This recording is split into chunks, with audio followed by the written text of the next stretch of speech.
Welcome back, everybody. Now, this video is going to be a little bit different. This is going to be part of a 7-part series. Now, a lot of questions I've gotten lately is about the builds and stuff, which is fine. I'm totally open. If you got any question about builds, you ask me. I will answer you as quickly as possible. Now, with that being said, I'm going to walk through every single special. And here's the reason why. I'm going to make a quick reference so you don't have to go through a 20-minute video to because I ain't gonna lie, when you explain builds, it takes a while. So I would rather go through each special and tell you the cards that are useful in PvP or PvE, obviously too. There'll be conjunction in there too, where I can explain those separately, or at least together really. But I'm gonna go through these builds. I can go through a build. So no matter what build you're running, whether you're human, you're ghoul, which ones are positive, which ones are negative, which ones are redundant, and I'm gonna kind of run through them real quick. I'm gonna start with strength because strength is the first special, obviously. So we're going to run through that, and then what I'm going to do is every other day, every 2 days at most, I'm going to run through perception, endurance, charisma, so just go through everything. I'm going to kind of get you an idea of how to do builds on your own. That way, if you ever get confused and you're not sure what's working well for you, this video and the videos like this can be a quick reference for you. That way, you can learn how to do builds really efficiently on your own, and you'll be able to do any build you want. You won't have to have references all the time. You just have these quick references for each special to understand their implication of what they do, why 110s matter, and when 110s no longer matter. Once you get 110, obviously you're done. So there's certain times I've seen people use cards they don't need. They're already doing the 110s, for example. That's one of my biggest things that I've noticed.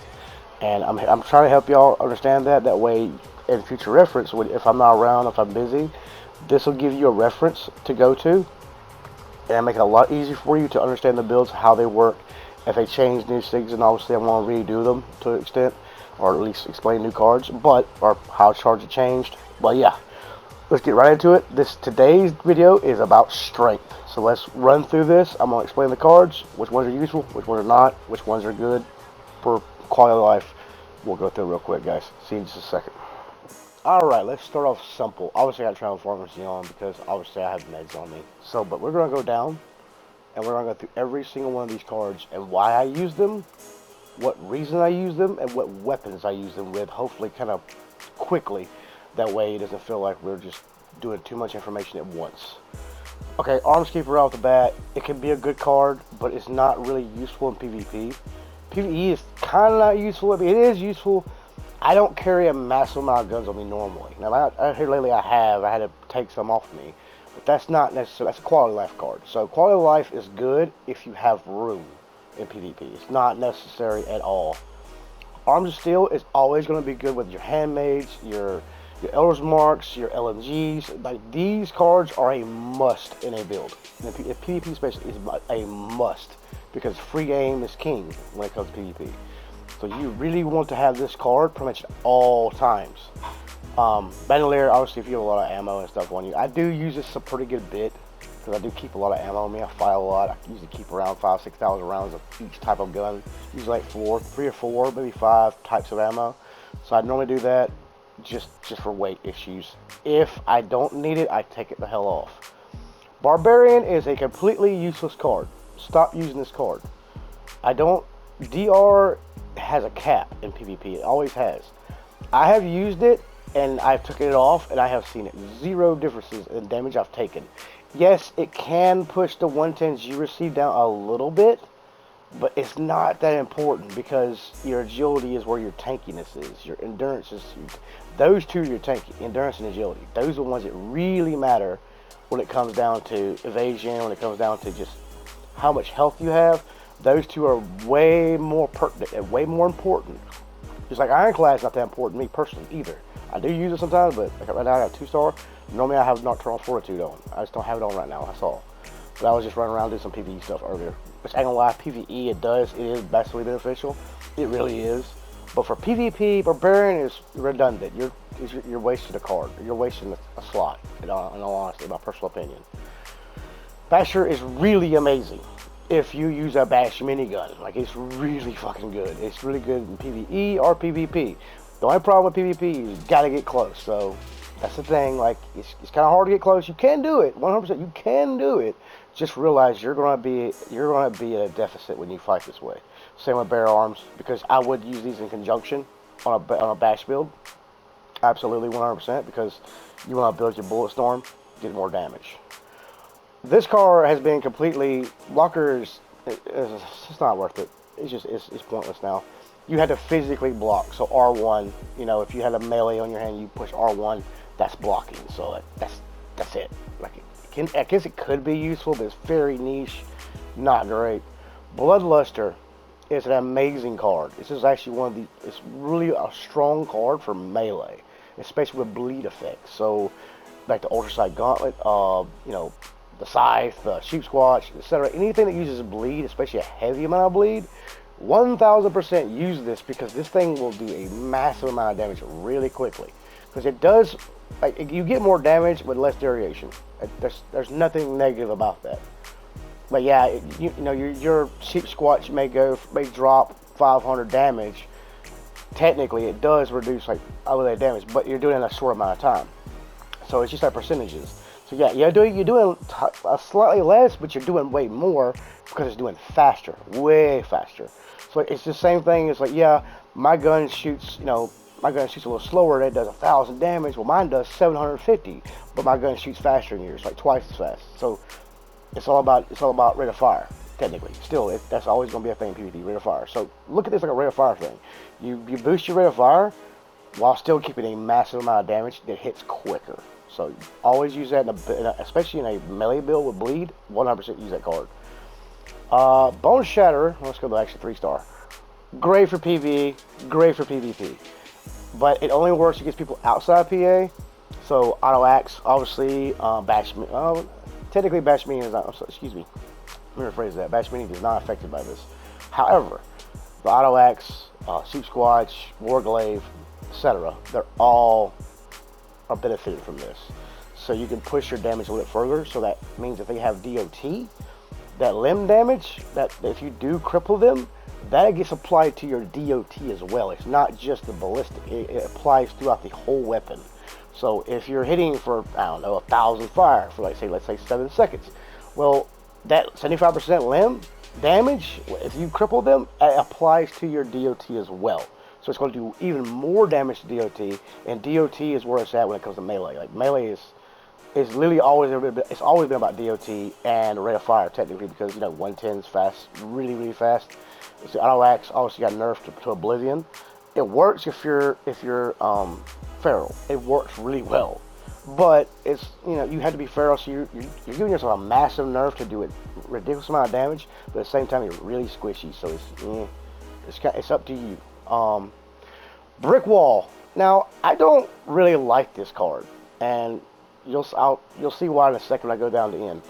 I don't really like this card because it doesn't seem to work properly, and it's not very, you can't rely on it very much. It doesn't feel like it works properly, even with high glow.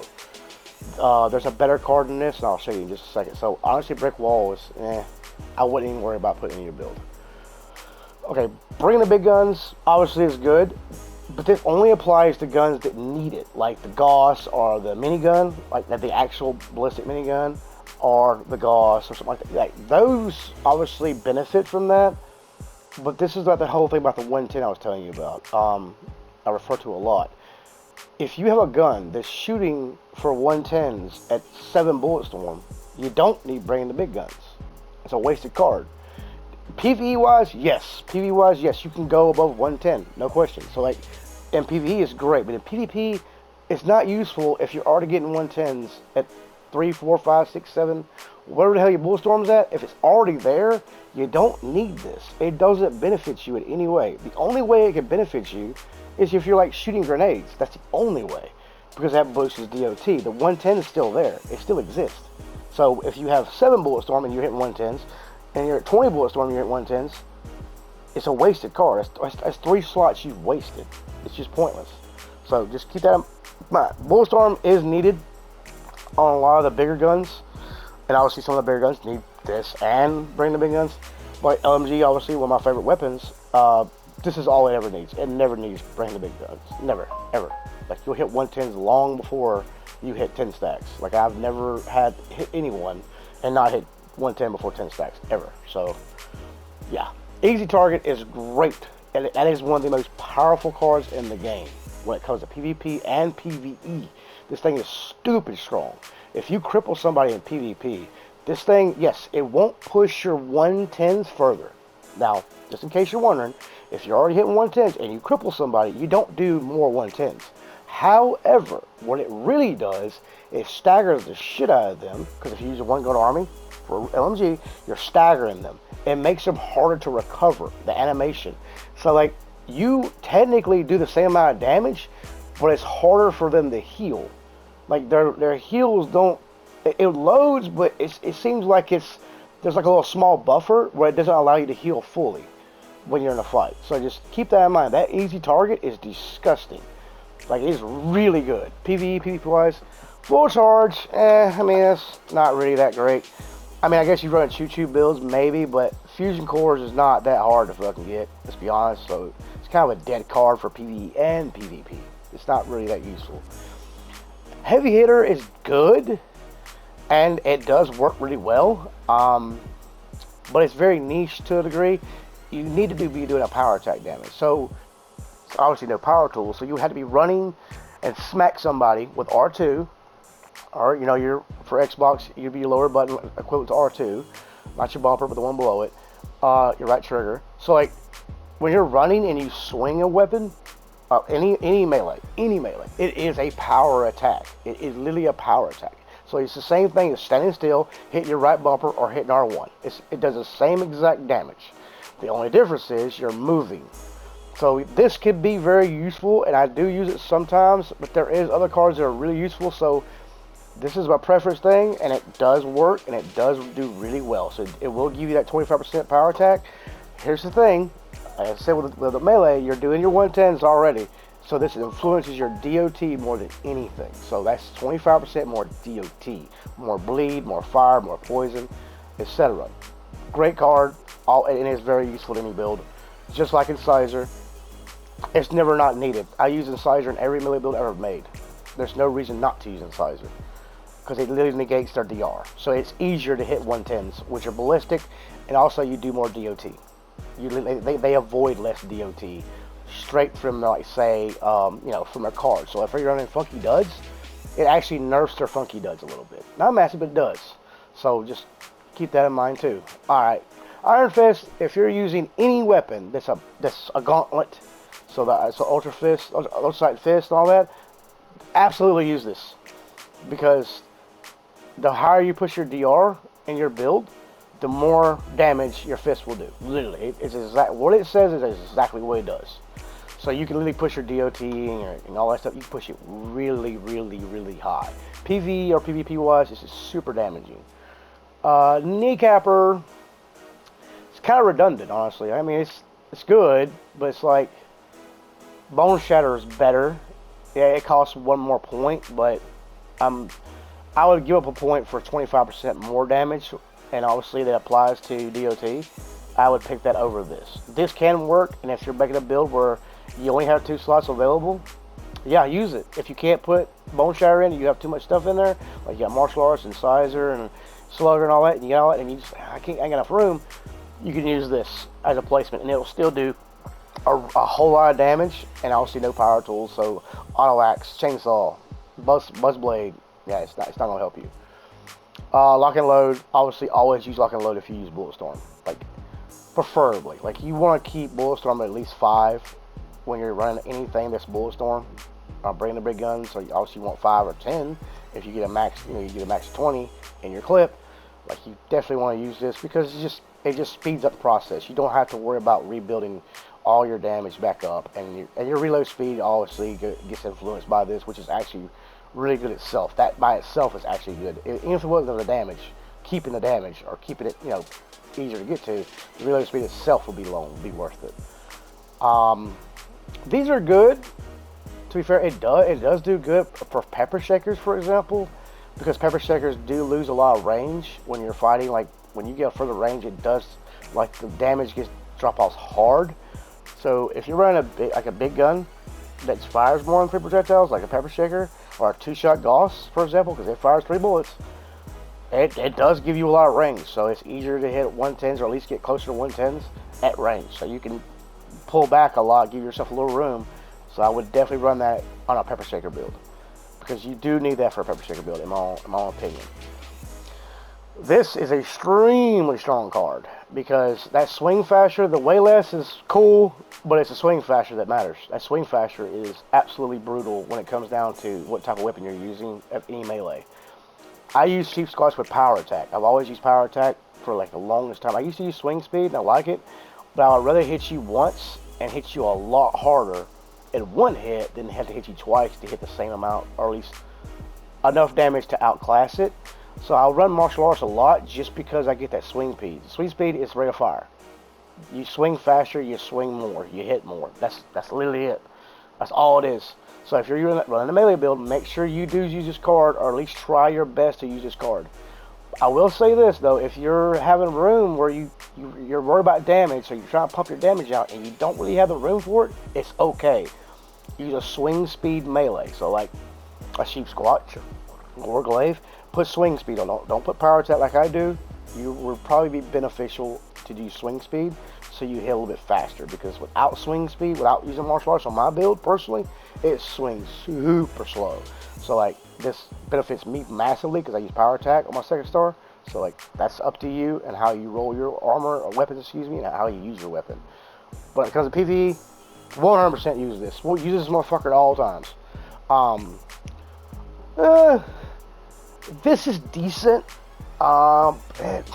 It's decent. It's good. It's decent, but it's not massive. And here's the reason why. Like I said, I'll show you a card, because this one and Brick Wall, I said they're okay, but there is a way better card in any one of these, and it's twice as good as this one. And the other one technically don't even give you a percentage. It just says high glow. So it's like a half a stance. It's not a guarantee. It's not a percentage you're guaranteed. It's like maybe it does, maybe it don't. So I wouldn't even worry about natural stance. Or express, obviously, pack rat, junk, explosive weight. Those are, yeah, obviously. Pain train works extremely well with choo-choos. Like, so if you run anything that's choo-choos, if you run a set of choo-choos, by the way, if you ever do infestations, run choo-choos, dude, and run this card. You're gonna be shocked how fast those bosses just drop, because it hits so fucking hard. Just FYI. If you run choo-choos, run this. If you don't run choo-choos, don't really need it. It doesn't do a lot. It does do a lot, but it's not enough. If you don't really, it's not really. There's other cards that are better than this if you're not running choo-choos. You got me? Alright. Radioactive strength, obviously if you're melee, you're bashing, power attack, 100% use this. This works on anything. This works if you're power attacking with a sheep squat staff or a warglaive. If you're running, like I said, you smack somebody with R2, that's a power attack. So this will boost your DOT as well. Because, I mean, swinging melee hits 110 no matter what you do. It's easy to hit the shit to 110s. So this influences your DOT. So make sure you 100%, this card always. If your goal, always use this card. Scatter shot, decent. It's decent. I don't really think it's a priority. Easy target's better. So like if I'm running LMG, I would prioritize easy target over this any day of the week. PvE wise, it's stupid strong. PvP wise, it's good. Just like this, obviously really good for pepper shakers or any like extremely multi-shot projectile weapons. So pepper shaker being first off the top of my head, absolutely fucking great, absolutely fucking awesome. So I would recommend that for PvP or PvE. However, it's a very niche card. It only works. It works under anything, but it's not that great. Easy target's way better than that, for example. Way better. It's like Slugger. Obviously, if you're crippling your targets, this does a good amount of damage. Bone Shatter does way more. So if you're human, I would definitely prioritize this card as a human. However, as a human, do understand your melee is never going to be even close to a ghoul. They don't even have to be feral. They don't have to be feral at all. The cards themselves are stronger for ghouls than humans. However, if you're a human, 100% use this card, because this is going to give you the most benefit for a melee weapon. And this is not tied to auto or non-auto. So auto axe, warglaive works the same damn way. Doesn't matter what it is. Strong arm, if you're throwing nades, obviously this is and that's a no-brainer. It gives you more range, so that's always obviously good for that. To be fair, if you're a PvE player, this is a good card to have, because honestly, if you're carrying a lot of shit on you, or maybe you're a PvP player doing a lot of, you know, let's say you're farming, man. Everybody knows PvP is like highly, like when it comes to resources, it's resource dependent heavily. So honestly, I would use that in general, like just because if you're worried about carrying weight around, yeah, I mean, why not? It's actually, for that instance, for that very niche thing, it's great. Other than that, eh. And here is the card I was referencing earlier. This motherfucker right here is an amazing card, and this works for PvP, PvE, human or non-human. This fucking card is stronger than any other card in this profile, in this category, for stagger. This is the best cards you're going to get. If you run an anti-stagger chest mod like I do with my Thorn, and you mix it with this, you're 75% hard to stagger. If you run Strength and Limbs and Antimanium, you're really hard to cripple, like really, really hard. So not only are you like really difficult to stagger, you're almost impossible to cripple. So like you can make yourself where you're pretty much uncrippable. You're not 100%, but I would garner a 95 to 96% like immune to it. Personally, I would say that's a good number. So PvP wise, you would want to use this card because, like I said, in PvP, when you're staggered, there is an animation. You can heal. However, the heals don't work quite the same when you're in an animation. Sometimes it takes a millisecond, literally a millisecond, for them to register. So just keep that in mind. That card right there is extremely strong. I'm actually more working toward putting that in my build more often, actually, because of that reason. I'm going to take Ventilator off, put that in, and yeah. This card it's good, but it's PvP-wise, the only way it's good is Gauss, Pepper Shaker, Minigun. That's the only time they're useful. It's the only time. Other than that, it's not useful at all. Like, it's not. It's just a startup. So when you fucking start firing, that's it. That's all it's for. However, it can be good for that instance because in PvP-wise, you know, that first shot, that first beam is usually where people get tight. Like, they usually drop sometimes in that first beam. Like, there's times, I've seen many people do it because they're not ready for it. So that right there could be beneficial for you. It could. Not saying it's a must, but it could be beneficial for you. Wound Salter. If you're running a bleed build, you better be running this damn card. You're a fool if you don't run this card. Because that is a massive amount of damage. A massive, because it says 30% damage to bleeding targets. It does not say 30% more bleed to targets. Remember that. 30% more damage against bleeding targets. So if they're bleeding, that means everything you're hitting them with, whether it's like a Safe Squatch for fire, and you're hitting for fire and bleed, it also influences the fire, not just the bleed. The fire gets influenced. So this bumps your DOT like really fucking high. Really, really high. And also the other cards are also bumped up from this too, so crippling cards like that. So this card is extremely strong, like extremely. If you're using a bleed thing, absolutely use this. And another thing, if you're wearing Thorn and somebody hits you with melee, they're bleeding. So you don't even have to have a bleed weapon on you. If they hit you, they're bleeding. Like just a reference. I want to make sure you understand that because I use Thorn a lot. Thorn's one of my favorite armors in the game. So like, if you hit me with a melee and that card's on, I want to do more damage than you with the same weapon, same build. Except for that one card. I want to do way more damage than you, actually. It's a lot more. Alright. Wrecking Ball for fun. Obviously, we all know what that does. But yeah, that's pretty much everything in this thing. So if there's any instances where some of these cards you're wondering if it works and others or is better in this type, just let me know. Other than that, yeah, that's pretty much it, guys. That's the whole thing. Anything you need to ask me, and if there's any card you're confused about, or you're not sure it works with a weapon or not weapon, or this weapon or that weapon, or if the 110s are getting hard for you to hit for ballistic, just let me know, and I'll help you out best I can. Thanks, guys. See you on the next one.